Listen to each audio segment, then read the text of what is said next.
Proceso isotérmico o la ley de Boyle. Este proceso tiene como característica mantener la temperatura constante del gas.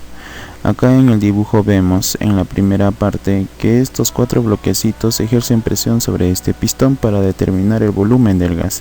Acá al costado hemos puesto un termómetro para indicarme su temperatura. ¿Qué pasa si yo quito 2 de los bloquecitos que ejerce presión al pistón?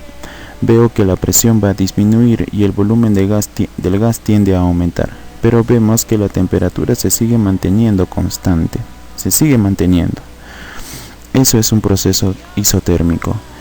A temperatura constante, según Boyle, el volumen de una cantidad determinada de gas es inversamente proporcional a la presión. Cuando la temperatura es constante, el volumen y la presión son inversamente proporcionales.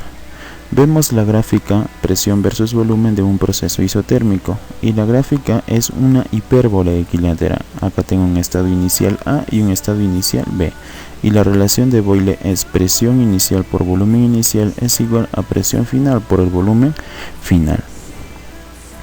Ahora el proceso adiabático. La característica del proceso adiabático es que el gas que está haciendo el trabajo no puede ceder calor ni recibir calor del medio ambiente, o sea, la variación del calor es igual a 0. Acá vemos en la gráfica presión versus volumen del plano cartesiano cómo es un proceso adiabático.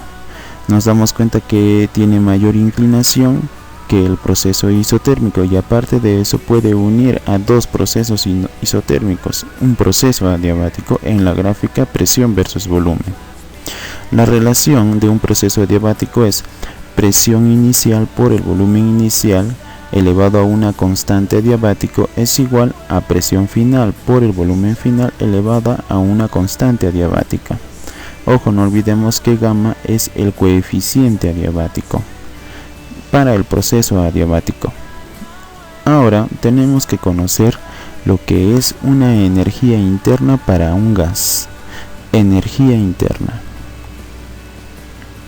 La energía interna de un sistema para un gas por lo general consiste en la suma de todas las energías potenciales de las moléculas de ese gas con todas las energías cinéticas de las moléculas de ese gas.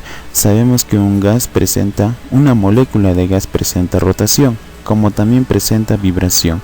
Entonces deduzco que tienen energías potenciales como también energías cinéticas. Yo sumo todas esas energías cinéticas y potenciales y obtengo la energía interna del gas. Características de la energía interna. Si yo aumento la temperatura de un gas, también aumenta su energía interna. ¿Pero por qué? Porque si aumenta su temperatura, la energía cinética tiende a aumentar. Entonces si aumenta la energía cinética, la energía interna aumenta. Acá tengo en el dibujo que dice en la parte de abajo, entre menor sea la energía cinética, menor será la temperatura. Si es menor la temperatura, es menor la energía cinética, por ende la energía interna es menor. Entre mayor sea la energía cinética, mayor será la temperatura absoluta. Entonces la energía interna también va a ser mayor. Seguimos con las características de la energía interna. Si la temperatura del gas permanece constante, entonces el movimiento de las moléculas se va a tener que conservar. Entonces la energía interna permanece constante. Ojo, temperatura del gas permanece constante. El movimiento se conserva en sus moléculas, entonces la energía interna permanece constante. Deducción, variación de energía interna es igual a 0. Entonces también puedo deducir que en un proceso termodinámico la variación de energía interna es independiente de los estados intermedios. Esta variación solo depende de un estado inicial y final. Se deduce que la energía interna, o sea, cuando varía, solo va a depender de la temperatura absoluta. La variación de la energía interna es igual a 3 medios del número de moles por la constante universal de los gases y por la variación de la temperatura. En esta fórmula nos damos cuenta que la energía interna solo va a depender ¿de qué? De la variación de la temperatura. La variación de energía interna depende de la temperatura absoluta, no nos olvidemos eso, ni de la fórmula.